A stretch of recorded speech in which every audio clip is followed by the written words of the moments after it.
Thanks for coming and meeting with me today, Thank you, Lindsay. Arfine.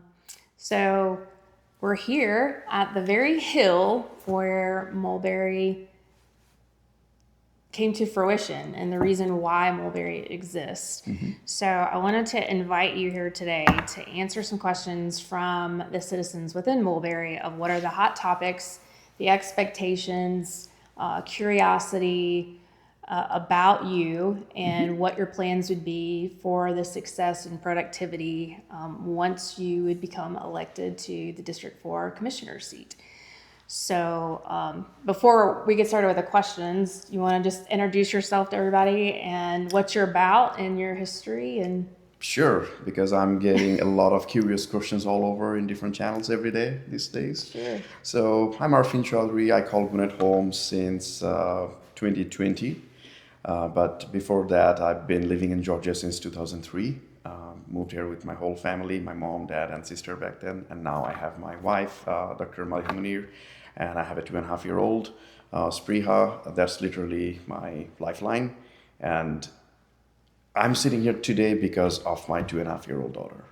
Right. You wonder why and how, because when I look at her face, I see that one day she will grow up, and we're already living in a very ambiguous world. Things are changing every single day. I can only imagine when she'll become an adult and can vote and make her own living, world might be totally, completely different than what we are living today. Right.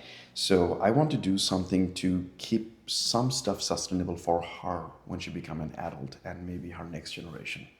So that was my biggest concern, and that's why I've always been very keen to know about what is happening in and out about our communities. Even though I did not live in Mulberry, but I always been very curious and wanted to know beforehand it's happening rather than reading it on the newspaper afterwards. And talking with folks who live here, talking with people who are actually instrumental to make this cityhood happening. For me, this is something happened when, you prefer outside developers want and need over people who's already calling this place home. And I can see the reason, because as a family person who's raising his kids here in Gwinnett, I have the same type of mentality. Like, don't ruin our way of life that we already chose. If I wanted something different, I would be living somewhere different. Right. But I'm here with my family, you're here with your family and everyone for a reason. We call this place home, whether it's the serenity of this place, whether it's the structure of our buildings, whether it's the natural beauty that you can just walk into a few minutes. Might be something, I don't know, for everyone's reason. But I know that this place is very special. Right. And special place deserve to be preserved specially. And that's exactly the city of Mulberry is trying to do. And before even I started, I always say that I am gonna be a supporter of the city. And now, as an elected official, with all of your vote, when I become the District 4 Commissioner, you will have an advocate, an ally, and a friend in that commission office, for whom the door of the commission office always open for anyone from city of Mulberry and beyond to come and raise their concern, discuss their opportunities and what is keeping them up at night as business, as homeowners, or just citizen who's calling this place home. So for me, it's kind of like, all right, why I am sitting in this chair today, where I came from and all those things. So I used to work for big Fortune 500 companies in corporate finance, FP&A, audit, accounting, in different roles. But before even that, I served in the Army, Georgia National Guard, honorable discharge out of them. And then before even I finished my school, where most of my fellow classmates ended up going to Bulge Bracket Bank internship, in Deutsche Bank, JP Morgan, and so on. Mm-hmm. I decided to decline any of those and get an internship with City of Atlanta's Atlanta Police Foundation.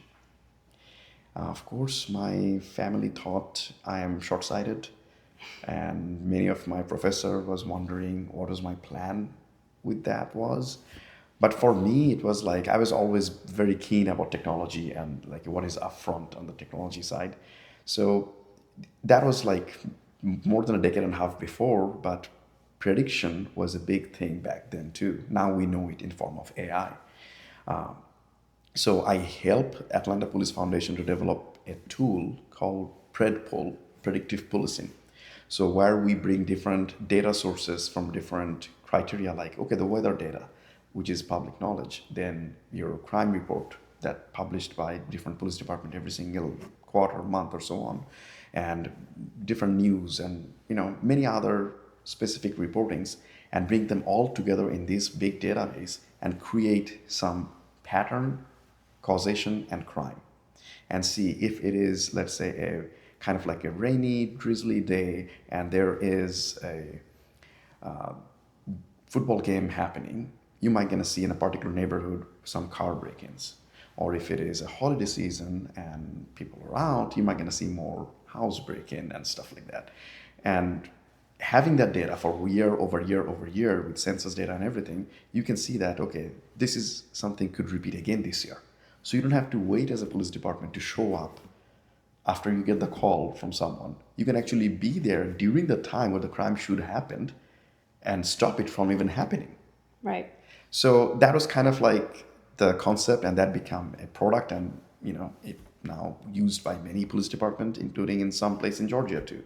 To think proactively versus reactive. Exactly. So for me, it's like, okay, if that could be happening to prevent crime in our society, why can't we do that in order for development in our society? Why can't you do it for our school curriculum in our society? Why can't you do it for our just natural growth of jobs and just infrastructure development in the society? Minimizing growing pains. Yeah, I mean, think about it. Like, I'm gonna bring up development for a moment here because Mulberry is all about that, right?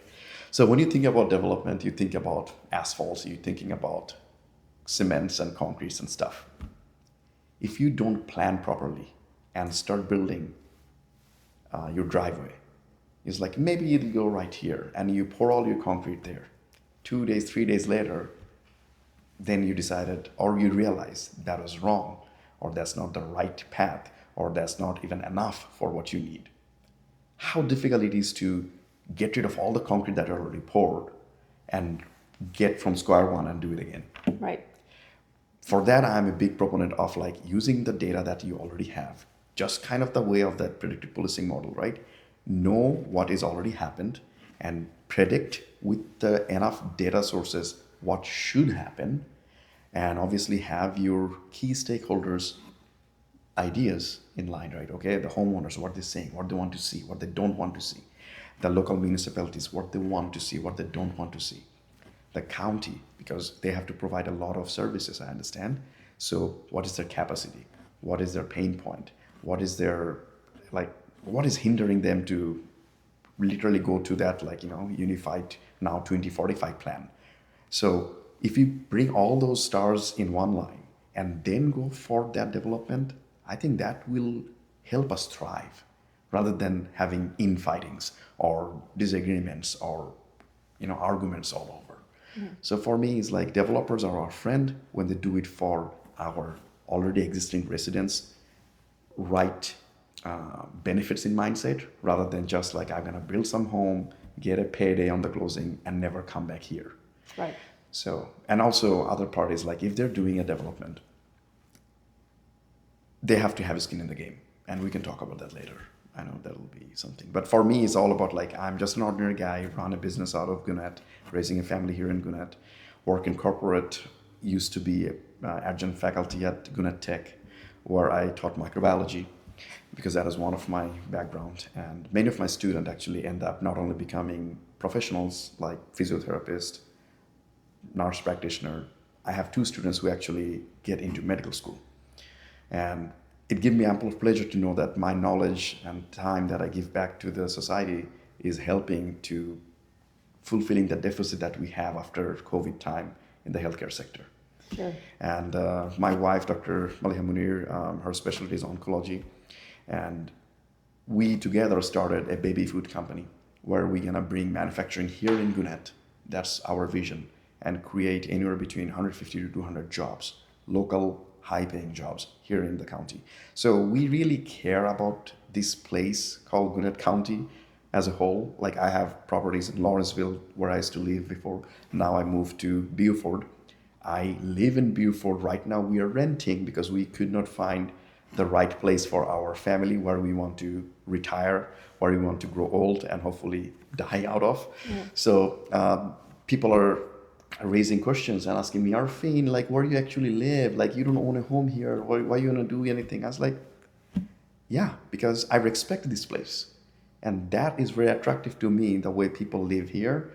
My wife would not pick any other place than this north part of Gwinnett at this point of life. So you are settled in. If once elected, you're not moving out of District 4. You want to be right here. I mean, I don't want to be divorced, of course, and for that matter, I have to find a home in District 4, like most likely in Beaufort, Sugar Hill, if not even like in a part of Mulberry area. Like that's pretty much like what my wife is looking for, and that's what our sweet spot is as well. But it's just have to be the right size, the right kind, and stuff that we so can you're afford. living this actual thing as this all predicated of what Mulberry came from. You're actually living this out now and kind of seeing the traction of the why I took this so serious and with several others and allow this to happen with the help of some of our elected officials.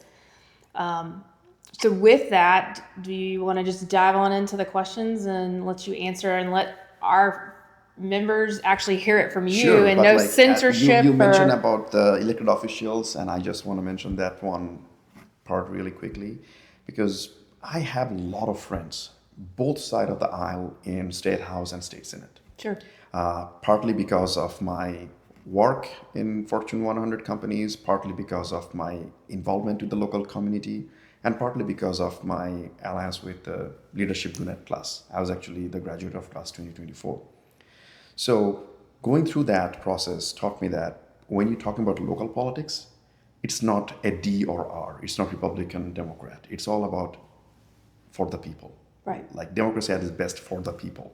Like this republic would not survive 250 years if it wasn't for the people, by the people and of the people, right? So that tells me that we need to have a coalition and a connectivity with our local community and our elected officials. And the more and more I talk to them, I feel like that link is weakening day by day. Sure, I can personally attest to that, and it's been a process to get through some of the hurdles.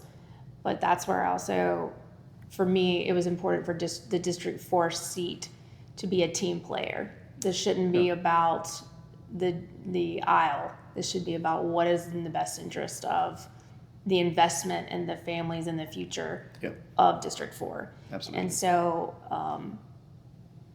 that's why I think a lot of us came to you and said, will you please run and do this?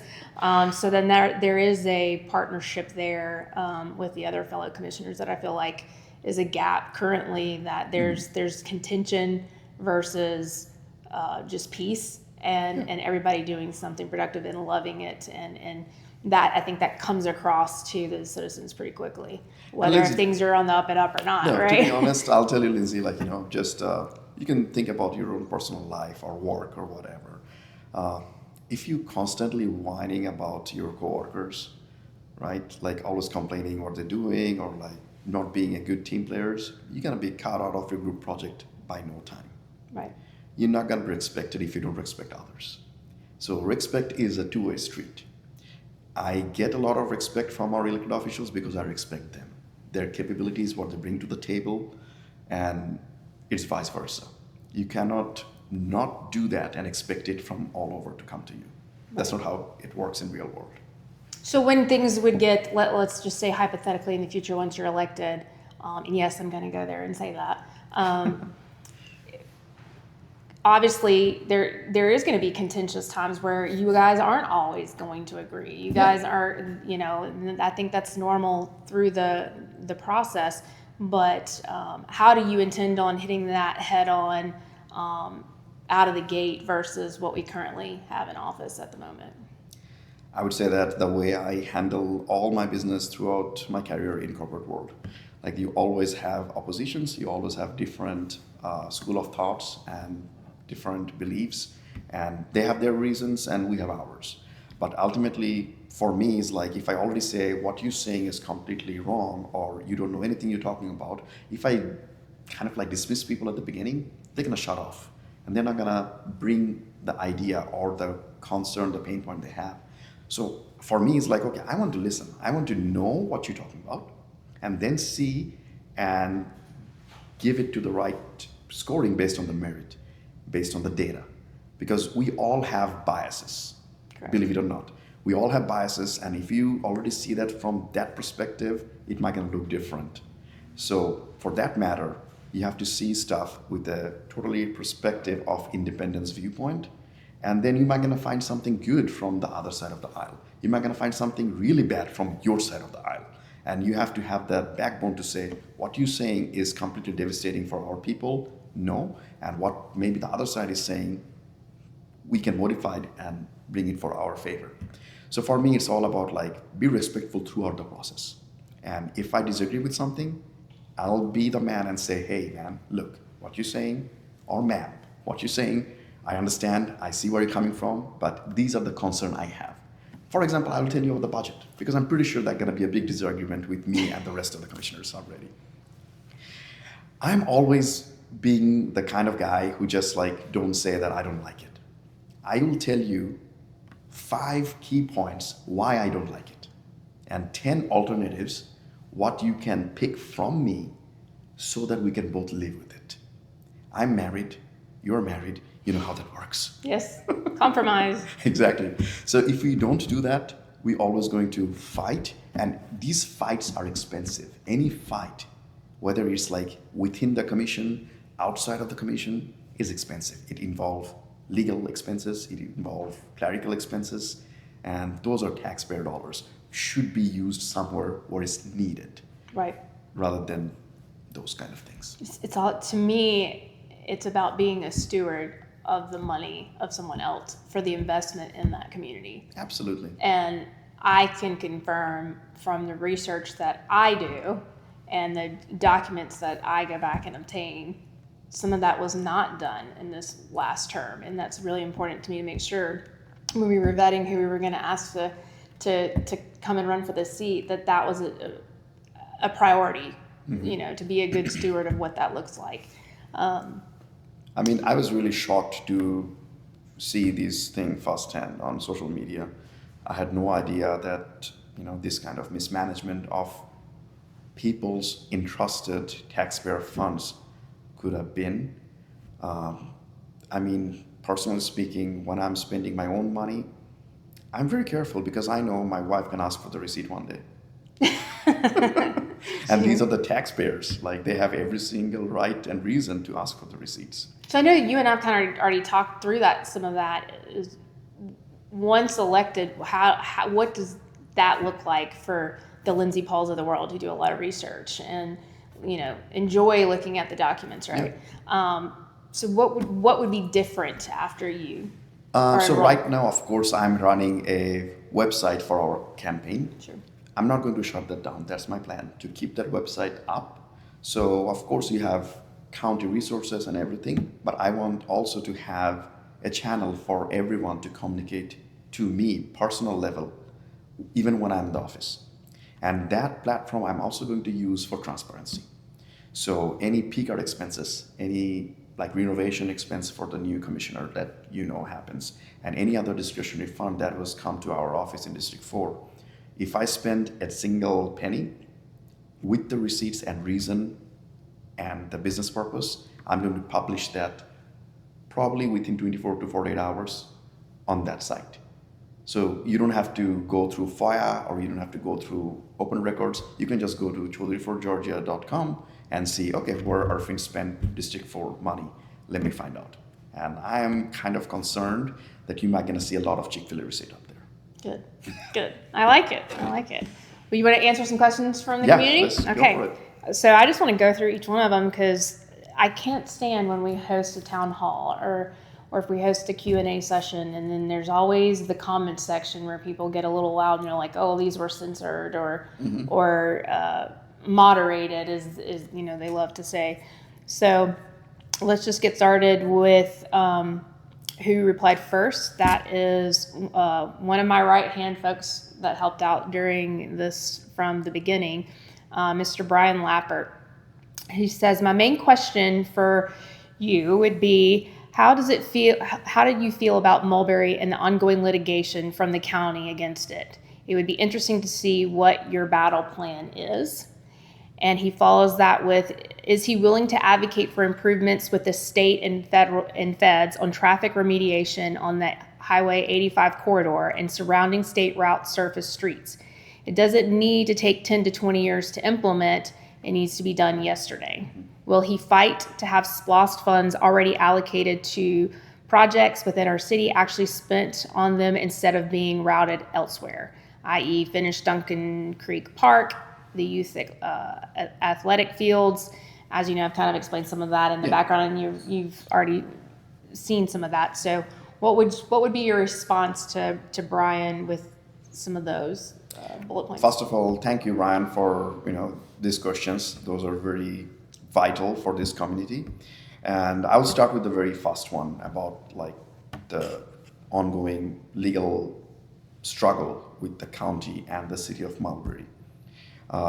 Before even like you put any label with my name, I'm a friend of the city of Mulberry. I believe in this cityhood, and that's my personal belief, and you cannot share that out of me. Whether I become the next commissioner for District 4 or I just like become an ordinary citizen here. Like that's something embedded in me, that's not going anywhere. So with that being said, you guys all going to have a friend, an ally, an advocate in the county commission office when I'm there. And my open door policy is obviously for everyone, but especially for City of Mulberry and any resident who have any concern, anything they'd like to discuss, can do it anytime. And as far as the legal part, recently I seen some changes that happened in the very recent city council meeting.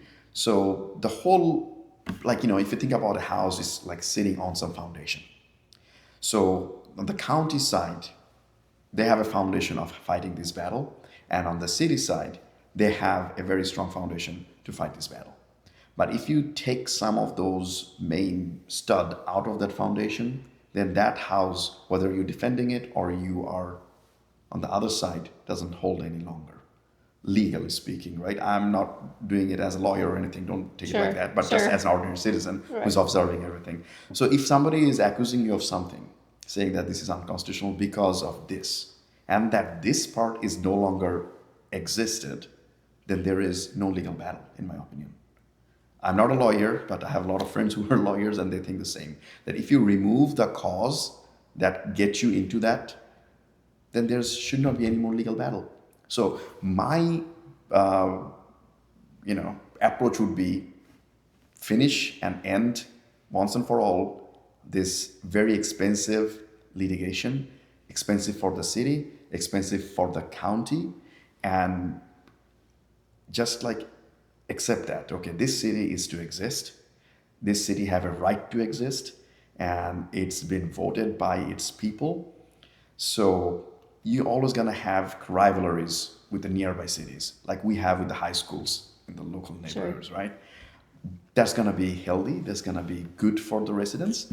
That's the way we're gonna make sure our property values are protected, make sure our neighborhoods are safe and everything. But I do not see any reason for city and county to be in a battle rather than a partnership. So with me going in there in next January, I will bring that new wave of now you have a friend of this city in this commission office. Any way I can vote or stand by and for you, I will do that. That's my promise. Sounds like a breath of fresh air. Thank you. He also talks about the 85 corridor, and I know you've seen even some of my presentations of how vital that is to the success here, not only from just traffic perspective, but industrial, commerce, just people traveling through, transient, right? We're currently hindered there. We are backlogged, and I can say just from my own advocacy and awareness and digging in that there was very little to almost non-existent plans in place with the DOT within the next 10 years to slate a lot of changes. So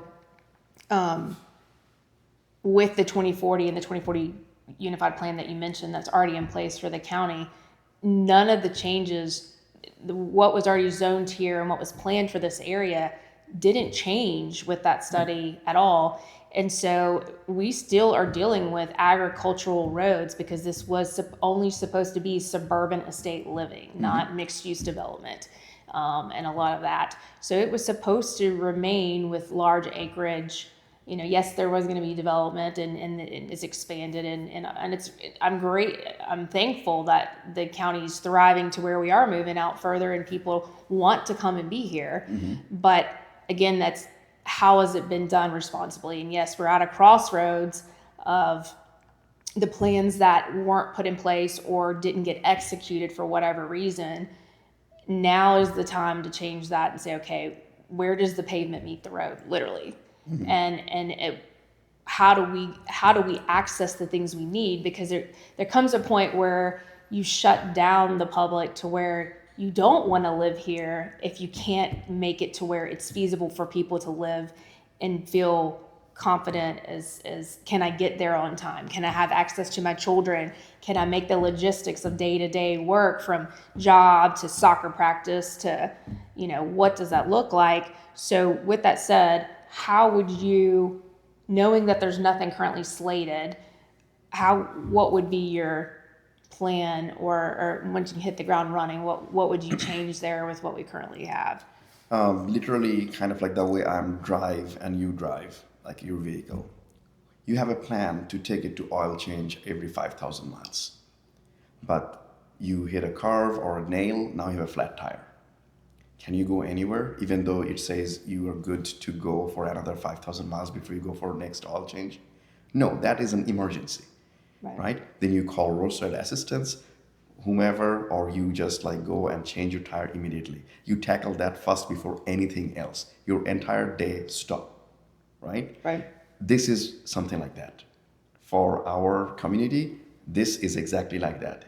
It doesn't have to be in a plan because it's beyond that. This is an emergency, not only for our property values, not only for our living standards, but also for our public safety, also for public health.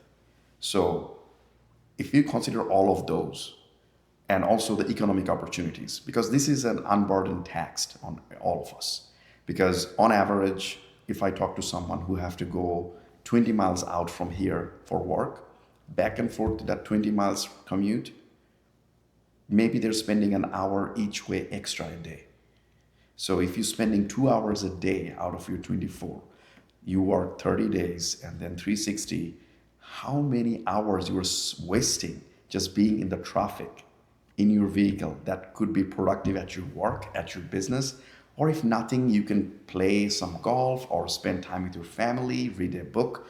We're not able to do that. So we're paying our valuable time, and time is money, and time is the essence for every one of us, by not actually attacking these as an emergency. And that is my plan. On my very first week in office, I would like to call up for a press briefing to bring all the stakeholder possible for DOT, not only in the county level, but also state and federal level, if possible, and make them aware of the situation that our people are going through here every day. And I'm a data-driven person. I have pretty much zero ego and no personal feeling when it comes to data. I see data and I determine yay or nay based off of that. Very, very, very pragmatic on that matter. Objective.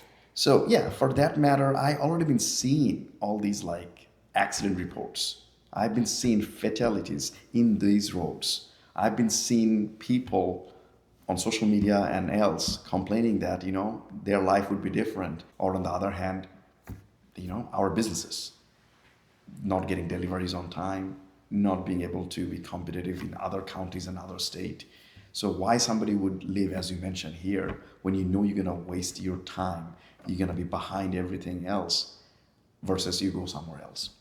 That's how we lose our competitiveness. That's how we lose our charm as a place that everybody like to call home, right? So we have to take it very seriously and take it head on rather than hiding behind the curtain of political correctness, because those doesn't get anything done. For me, it's all about there is a need, people want it, let's find out a way.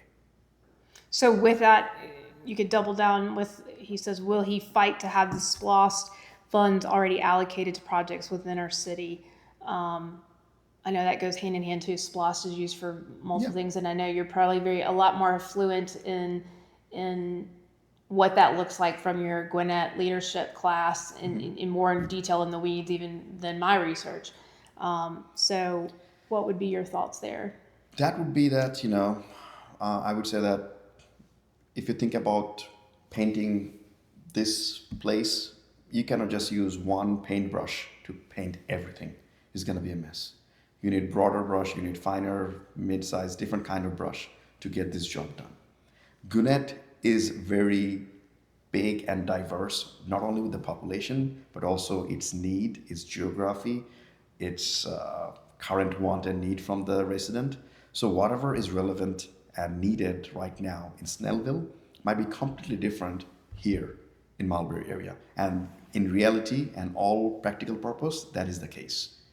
So we need to have our residents' need and want to be upfront there. That's why you need an advocate in District 4 who would come not only during election season, but throughout the time in HOA meetings, in just local community gatherings, or just different occasions. Could be not even have to be political, just people's birthday parties or whatnot, because we all have friends and families nearby.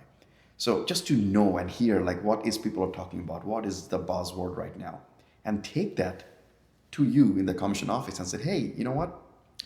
I hear District 1, I hear you District 2, I hear you District 3. You all are saying your priorities, your want and need.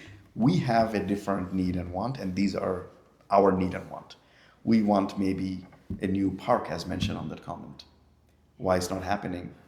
Why someone is not getting the time with their kids in a park here? Why you have to drive X amount of time, aka losing our valuable time going over there when you can have it in our community? And there's a lot of families with pets. Why there is not enough pet parks here, so you can take them and give them refreshing days and stuff. So we have to be proactive, listen to people, and it cannot be just like you hear once every 4 years. It have to be pretty much every month, because people's need and want will change, and then you have to evolve accordingly. And what is the priority today might not become a priority the next year or two. But you have to be close to the people and make sure that whatever they want to see as far as change, SPLOST money being spent in projects that they need. And in my opinion, there might be opportunities where nobody's talking about yet. But we might gonna find it out when we are working with the other commissioner. Maybe it's gonna happen in one of the other district. And that would be wow, that's a great idea. If they can do it in District 2, 1, or 3, why can't you do it in 4? And I'm all about parity of that SPLOST fund. So that's for the entire county. And we have about 1.3, 1.4 million people population in Gwinnett, however you see the census, right? So if every single district gets an equal share, I think we'll be better off. But I have yet to do my research to find out if we're getting our equal fair share or not.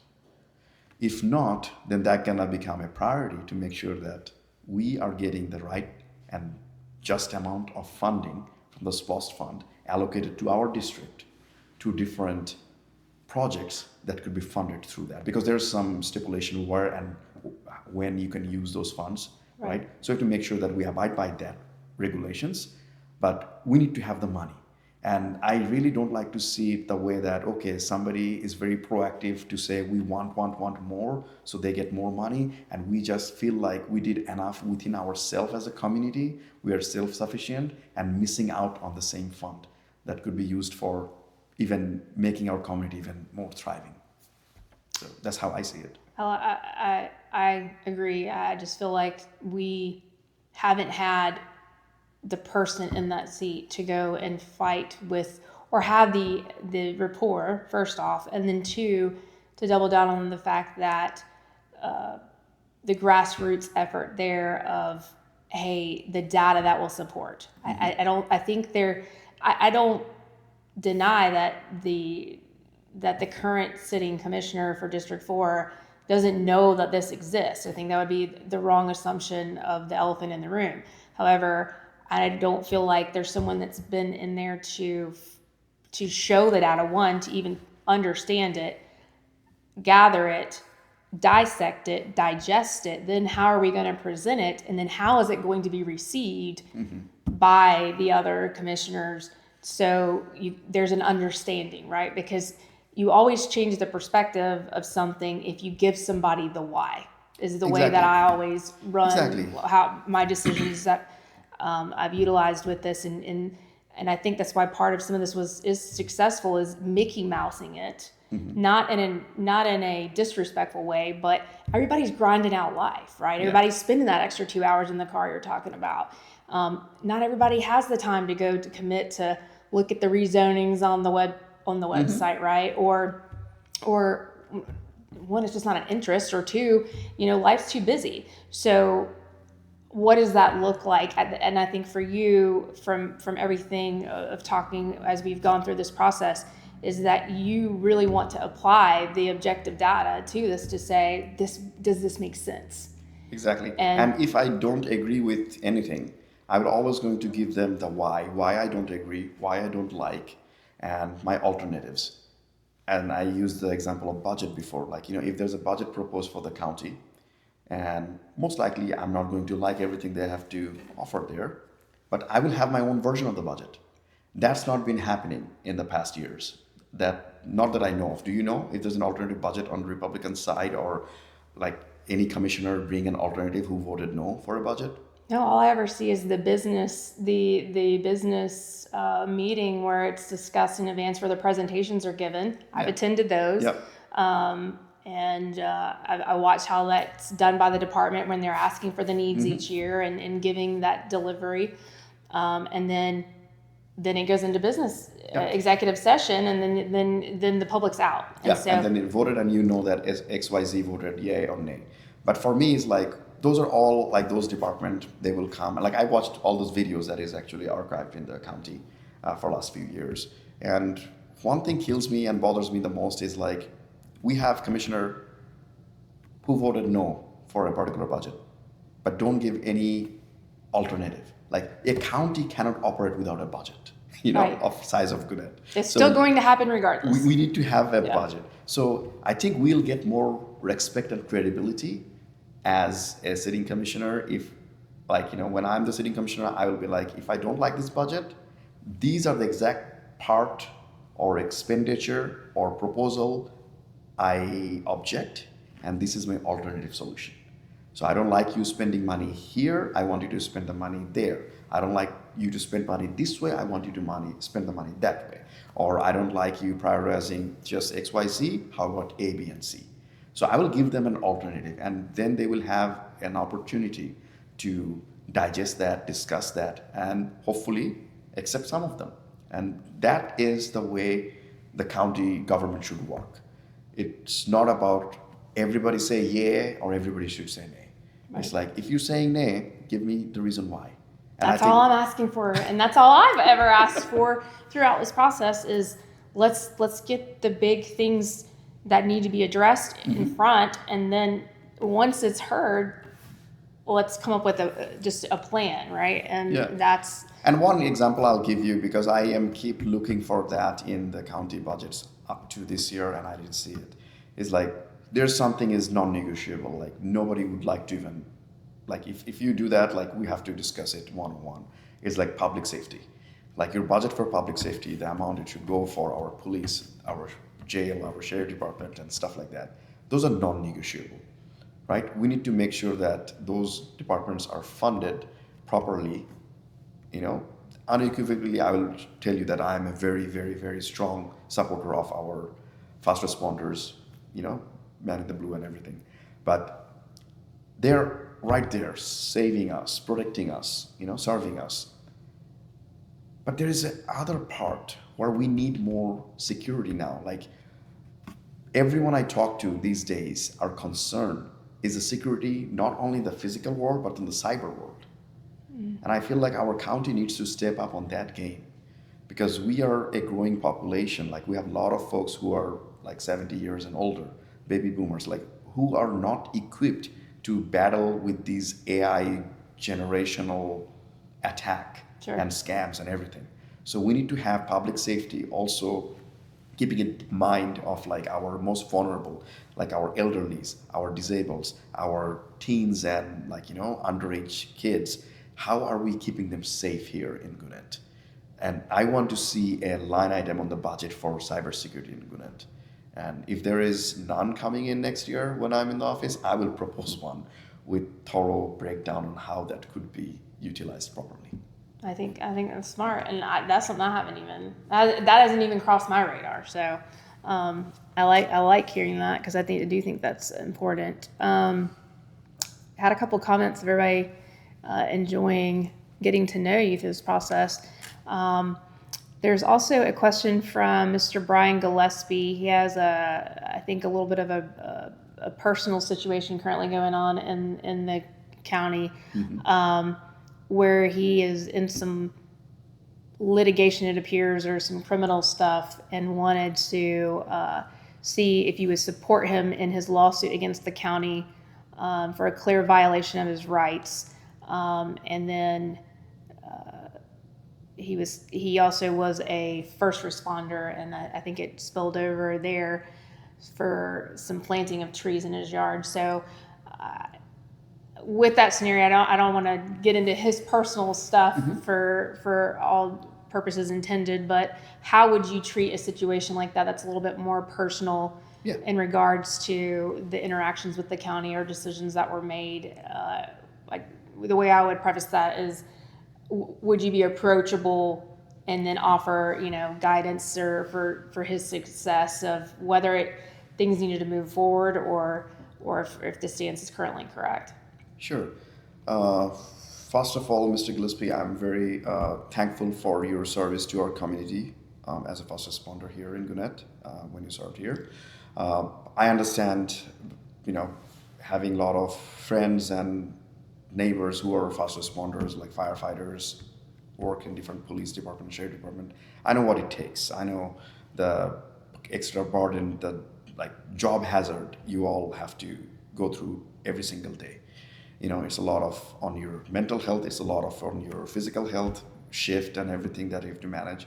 So I'm really, really thankful for everyone who can serve us on that capacity. But on the other hand, about like, you know, the situation you described here, Lindsay, it will be unfair and premature for me to pick any side in a way. But I will just tell you this. There's three things. Number one, I am a true believer of our fundamental rights under the Constitution. So I hear what you mentioned here is like something about the First Amendment, something about the Fourth and Fifth, perhaps. So all those, like as I said, I'm not a lawyer. I'm not going to make any legal comments or recommendation here, but I would say that as a citizen of the Gwinnett County, it doesn't even have to live in District 4. As a citizen of Gwinnett County, anybody who would like to bring any concern to us, my door is always open. So Mr. Gillespie, when I am the elected District 4 Commissioner, you are welcome to come and have a discussion with myself. I'd like to know the full story on both sides, and then can decide, you know, what would be like my positioning. But right now, I'm all for our first responders. I think they deserve more respect than we are already giving them. And second of all, I'm all for our families and our freedom that was guaranteed under our Constitution. So we have to make sure that none of those are violated for any resident for any reason.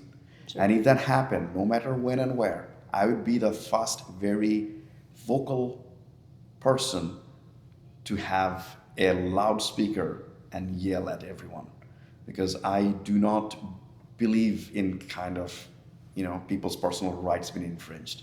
Sure. So but there's other things you need to consider about, like, the local zoning ordinance and HOA requirements and, A lot of moving pieces. yeah, a lot of moving pieces. That's what I'm Right. saying. Like, I'm not familiar with the whole case here because you mentioned the litigation. Sure. So I don't want Mr. Gillespie's right to get his, litigation go forward. I don't want to cause any hindrance to that process.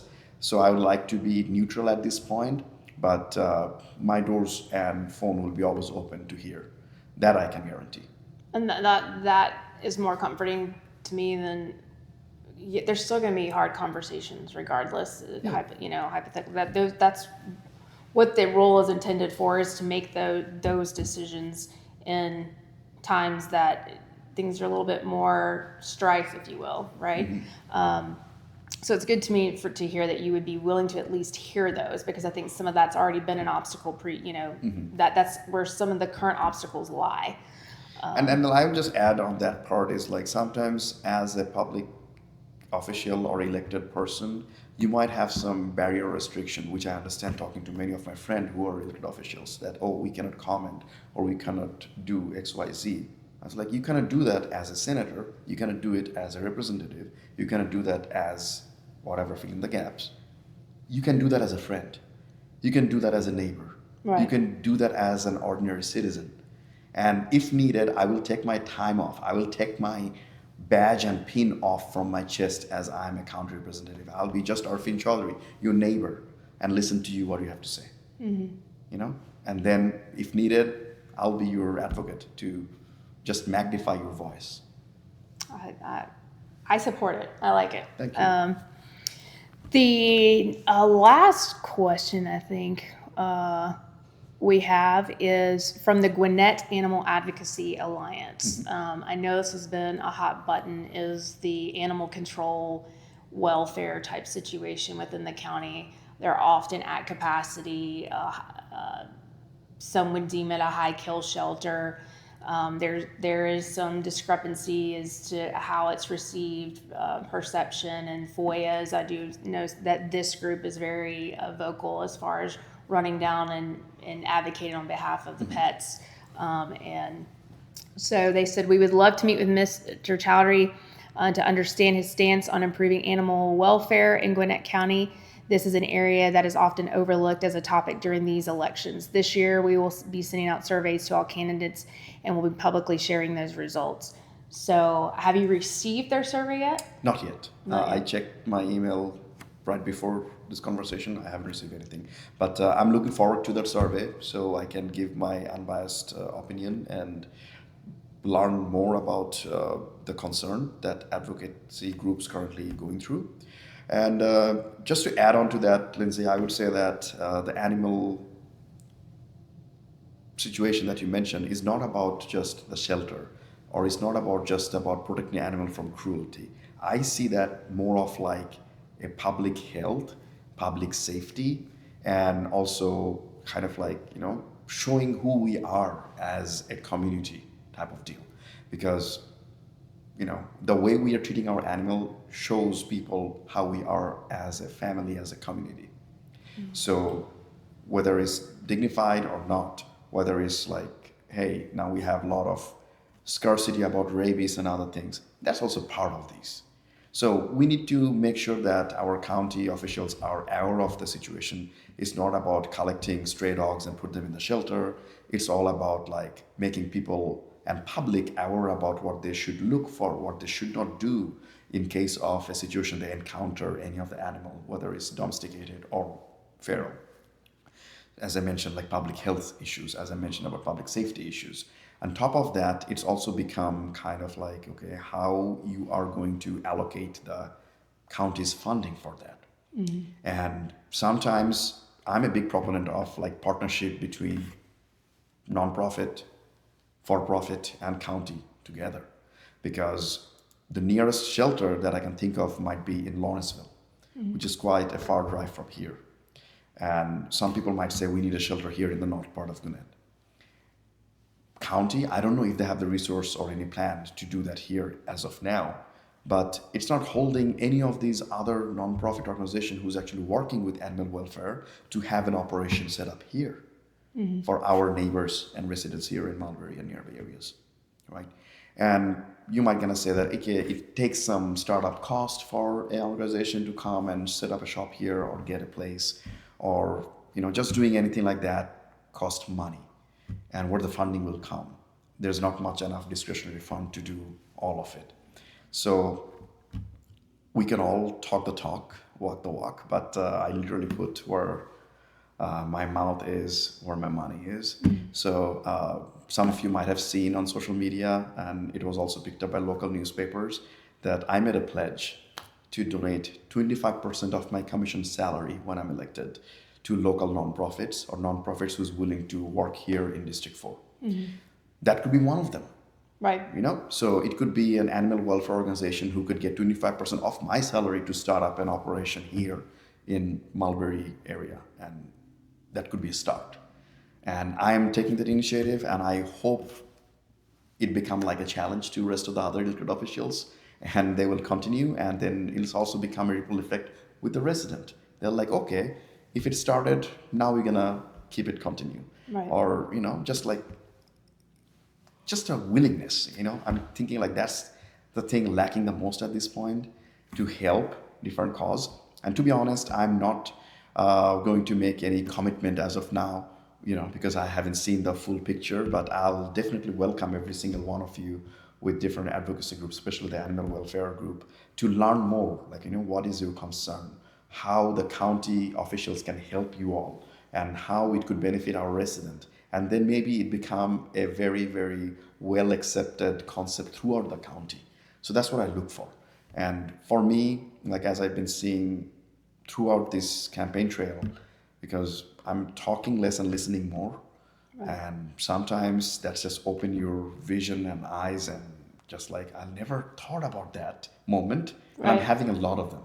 And I'm literally creating a list of things that I'd like to discuss with the fellow commissioners once I'm elected, and bring it up for discussion. And there's a lot of folks in the community. I'm not going to reach out and bring them on to give their perspective, their presentation, their life lessons, and go from there. Because I believe position like a county commissioner should not be all about, I am a particular party's flag holder. No, you are a public servant.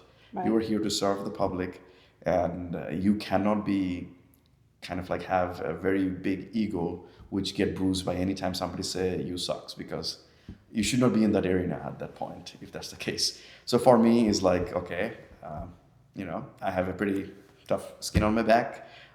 You can say whatever, but ultimately I will do what I decided to do, is representing you and become all of your advocate and be the fighter for you. Because some folks been telling me, Arfin, where have you been? All these years, you never been in here, there, fill in the gaps. I have a family. I have business to run. I was working in corporate world, right? So I was teaching, I was volunteering in different places. So that wasn't something I could fit in my plate. But now is the time where I scrape a lot of things out of my life and creating a total void to fill with my public service commitment. Right. So I will be in every single meeting. I will be in every single town hall, and I will create new process and forums like this where people can ask questions directly, unfiltered, and get the answer, whether they like it or not.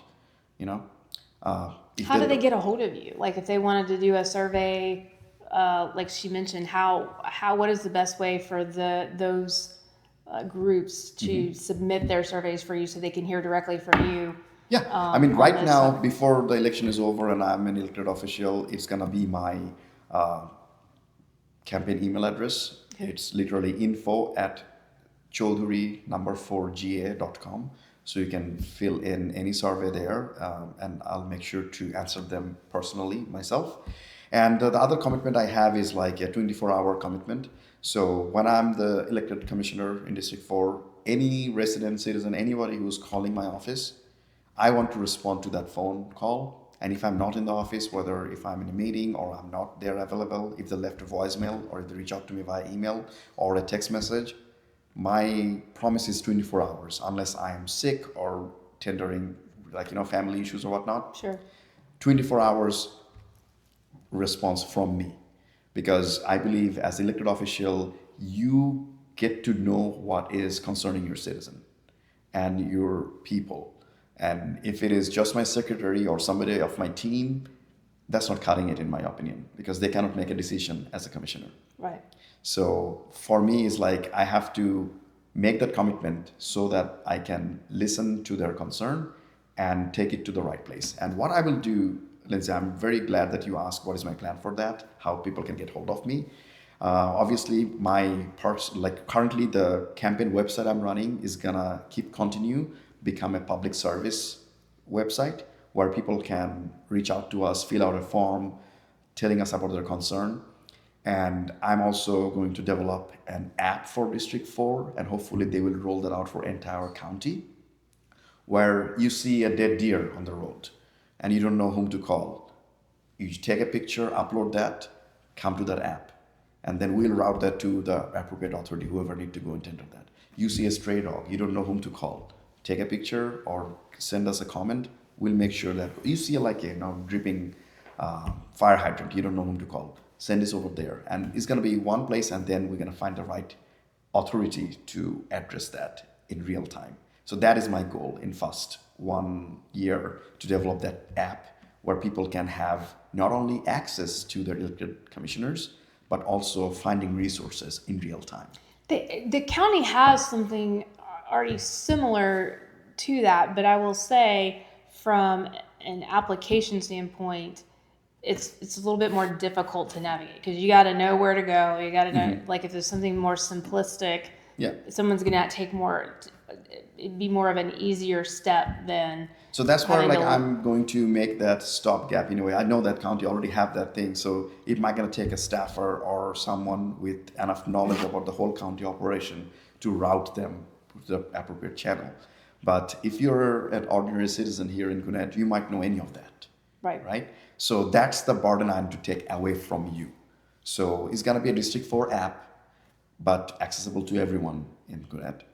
As long as any concern or any complaint come over there, we'll make sure that get routed with already existing Gwinnett infrastructure to solve that issue. So simplicity of operational. Exactly. So you just tell us the problem and we'll find out who can solve that if it's not our office. Because the thing I hate the most is like when you are a business person and you needed a permit. You cannot open the door for your shop just because a piece of paper, and you don't even know where to go, how to file. You have customer waiting online, and then you're in a violation. Like that kind of thing kills me. And as a consultant, I help small businesses all the time with those kind of situations. So if you're a small business and you need a permit, you don't know, you just tell us what permit you need, and we'll get you in touch with the right department, the right people. And if you don't hear within a reasonable time, I will give them maybe 48 hours. Call me again. I will go in person and find that person and say, why didn't you call my constituent? Call them, tell them what they need. That is all we are after. That is all I could ever want for this community. And that is bridging that gap. And it sounds like your tenure, your background, and the way that you can apply yourself to this position. I think it's a good fit, because not only I can tell the tenacity of this is not just something as a position for potential as a resume builder. This is more of like something you want to do, is like ingrained in you. Like it's a want to actually be able to serve the public. And I feel that versus just a postcard or a mailer or a text message. I see the genuine concern and the want of making something better. So that's why I think a lot of us sought you out to see if Thank you would come back to it. And the thing is humble honor and privilege, I may add, in a uniform, and you take an oath and say that I will do everything to protect this nation and stuff, like, and Gwinnett County is part of this nation. So I might have just retired my uniform, but my oath is not over. And now, if it is in the form of public service, I'm ready to do it. And I'm bringing that pretty much life lesson, discipline, and commitment to this role. And for me, it's not about the title. I'm just your servant. That's what I want to be, you know? Well, I think that's all we can ask for, right? So, well, I think that's all the questions that were submitted currently. We might get more as time goes on. So if there's more questions that people want to ask, they can go in the comment box and submit them there. And then you can just directly answer them straight from social media, or we can do another one of these subsequently before. And then everybody can hear straight from you. There is like some, because there's so many social media posts going on and off right now, on around in different channels. Sure. I believe one gentleman had a question about some concern about my background, about like, I believe like because of the consulting thing that he saw somewhere in my resume maybe, or my LinkedIn. So I just want to, clear that. It's not that I was like he kind of like correlated me with some other personality like Vivek Ramaswamy, who used to be a consultant or whatnot, but I'm not Vivek. I didn't go to an Ivy League school. All I did went to Georgia State University. Yes. And you and Kirkland. Kirkland went there. Yes, we actually went at a similar time frame. And my journey was very humble because I literally got $5 from my dad as a college fund. And like that was literally my first day of college. He called me and said, "Son, come here. Take this." And it's a $5 bill, the old $5 where Lincoln face is very small. I still have it framed. I'll show you one day. And I was like, "What is this?" And he's like, "This is a college fund." I was like, "Okay, that's kind of like the bus fare to go back and forth. How's that gonna be college fund?" And then he told me the story that he's like, when he came here as an immigrant, after paying a legal immigrant who waited 14 years after filing the paperwork, going through all those hoops of these background check, that testing and everything, airfare, all of that. By the time he landed here, he had that $5 left in his pocket. But the very same night he started working, and he never spent that $5. He kept it for years. And then finally on my day one of college, he handed over to me. And he said, "Son, this is not just a $5. This is hope and dream of an immigrant. And you're now carrying it. Remember, we could have gone anywhere in the world, but we came here because we believed this is the greatest country on earth. All you need is to have your version of American dream and go get it. So I'm giving you that ticket, son. Go get your American dream."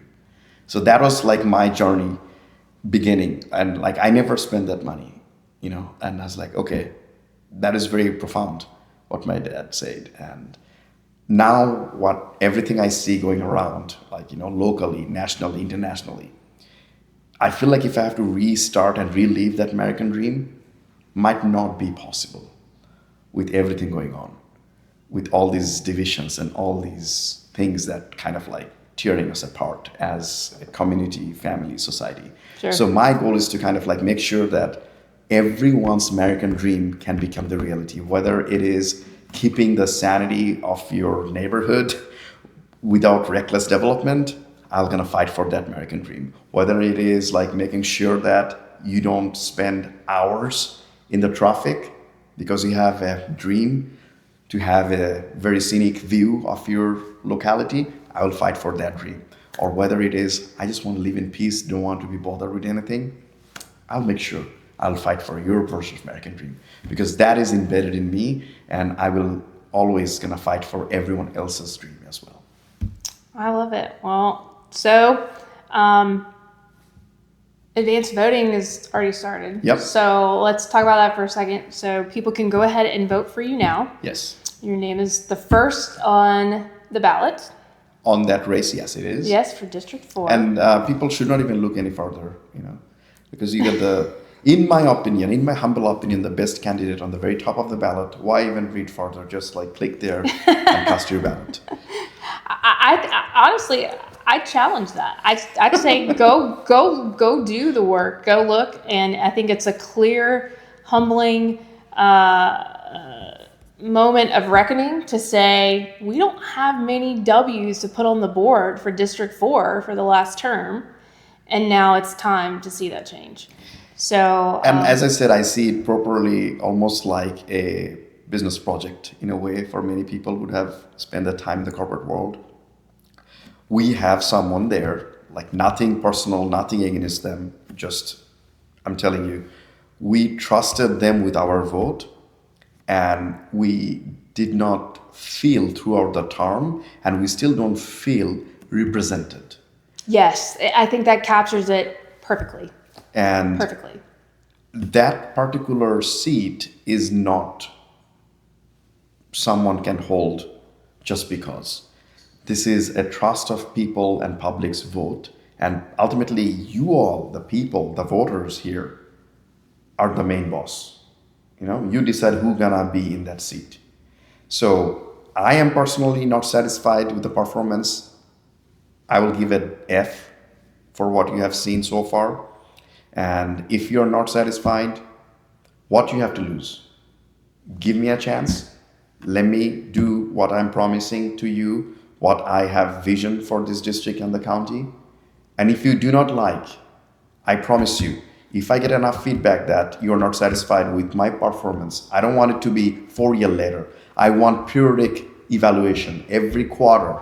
So there are gonna be almost like 16 of them. I want you to directly tell me where I'm coming short, where I'm doing good, what's my opportunities to improve, and what you like to see me do differently. Like almost like a SWOT analysis of my performance as a District 4 Commissioner from day one. I welcome you to do that. And if those nays, people who are dissatisfied, are heavy on our data pool versus people who are satisfied, I would not even seek re-election. I have that much dignity. I will just go and let whomever is qualified and fit enough to serve this community do that job. But if you entrust me again, then that can be a different topic to discuss. But for me, it's all about like, we need to see leadership that doesn't pull excuses all the time. We need to see leadership that is not going to play victim all the time. We need to see leadership that leads with example. And I believe with my background, you can call it the grit, the personality, whatever it is, I will make sure that it comes back to District 4. I love it. The one thing I want to ask is I want everybody to know how to say your name. Of course. Because everybody is going to get this wrong or has got this wrong, and even including myself. Mm-hmm. So I think it's important that as we're putting you out there and asking for everyone to humbly vote for you for this seat, I want to make sure that they know how to say your name correctly. Sure. So the way my mom envisioned this name would be pronounced, my first name is Arfin, literally the way it's spelled in English, A-R-E, the way you say, we are here, yes. R, A-R-E, that's R. And then Finn, F-E-N, Finn. So 2 syllable, R, Finn. Nothing silent, you don't have to worry about anything. You cannot go wrong, it's just very simple, R and Finn. That's my first name. And last name is a little difficult, even for me. It's Choudhury, 3 syllable. Oh, wow. I did get it wrong. So a lot of people say Chow and whatever. I respond to pretty much anything remotely related at this point. But the authentic, proper way to say it is Choudhury, 3 syllable. So Arfin Choudhury. Okay. Well, I cannot fully validate and promise that I will not mess it up again, but I will do my best. No worries. But as always, I appreciate your time. I look forward to seeing what happens in a few days, and can't wait to put you in that seat. So we're pulling for you from the Keep Mulberry group and advocates, and I hope everybody will turn out and go vote in the next coming days. I would say do not wait, because you don't know how it's going to be looking like outside on the May 19th. It could rain, it could be super hot, traffic could be very bad. So when you have time, 7 a.m. to 7 p.m., pretty much any day from now till 15th, there's multiple locations that you can go. I believe the nearest one from here would be Dakula Recreation Center. Mm-hmm. There's also places in Vaughan Park, Collins Hill Library, just to name a few nearby. And if you actually go any polling location right now who are accepting early advance voting, it doesn't have to be in your district, you can vote until 15th. Just bring your identification there and they'll find the right ballot for you and you can vote. And for me, it's like a privilege, to be able to see myself on the ballot on behalf of all of you. Because as you know, I did not have any personal interest, but when the people speaks, I listen. That's one of my weakness, and that got me in this seat today. And hopefully, I will be able to serve with the same commitment in upcoming years for you all. Well, I look forward to it. Thank you. Thank you so much. I appreciate it. Thank you. Y'all have a good Thanks. one.